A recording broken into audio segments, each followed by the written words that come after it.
Hello, and welcome to the Logan Spot 8 subscriber special episode.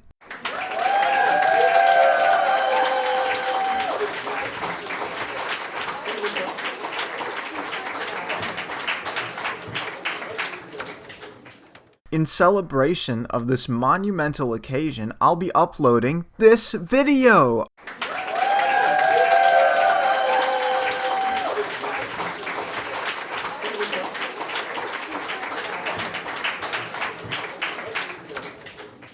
Aren't you so lucky? Now here's a gingerbread sort of cookie that you've never seen before. This is the result of an experiment I did recently, and for a first attempt, I'm pretty happy with them. I got the idea after trying out Adam Ragusia's broiler cookies. I think it's actually a good template for many other cookies as well. I made a chewy lemon cookie before using this recipe, and I think it turned out great. I started by melting a stick of butter over really low heat. I didn't do it here, but I think the next time I try making a cookie like this, I might try browning the butter. It seems like it would go really well in a cookie like this. I also added about 1 cup of unpacked brown sugar at this point, though after rewatching the original video, I realized that this was actually completely unnecessary, and you could totally just pour out the butter into a prep bowl of sugar instead. So I have this recipe in a notebook, and I wrote step 1 as melt the butter, then add the brown sugar, then mix until combined, and step 2 is to add the egg? I don't know why I did this. If I only melted the butter, I could have just wiped out the pan instead of washing the sugar off. There is literally no benefit to doing it this way, it just felt like the vibe.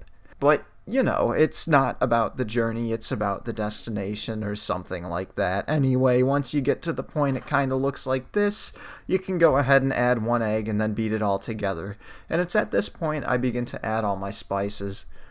If I had any molasses, I would have added it here as well. I think it would have made it taste more gingerbready. I started with about half a teaspoon of salt and an equal part of baking soda.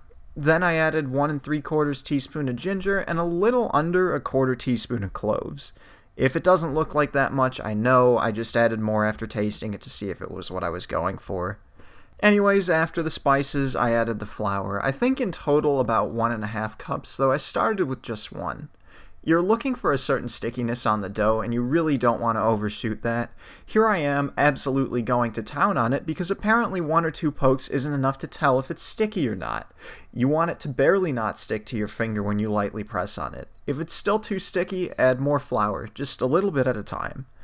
Once I had finally, carefully, and thoroughly determined that my dough was indeed the right amount of sticky, I added some pecans and caramel, then mixed it all up.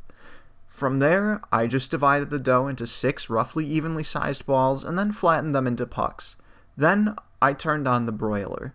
Pay attention because this next part goes fast. My goal was to brown the tops of the cookies, and the elites may not want you to know this, but there's actually no law saying your oven door has to be closed the whole time, so I just watched them. Depending on your broiler, everything might not brown evenly, so just keep an eye out. I had to move the pan around a couple of times, just until they look something like this. Then, shut off the broiler and set the oven to 375. Place the cookies back in and bake them for, well, until they're done. Mine took about 11 or 12 minutes. I rotated the sheet halfway through to make sure that they were baked evenly. And yeah, I gotta say, I'm pretty happy with these. Not quite a gingerbread cookie, but something unique for sure. The taste is not as gingery as I thought it would be. I think cinnamon could have been nice here, but well, you live and you learn. Anyway, that's all I have for now. So I'll see you next time. Goodbye.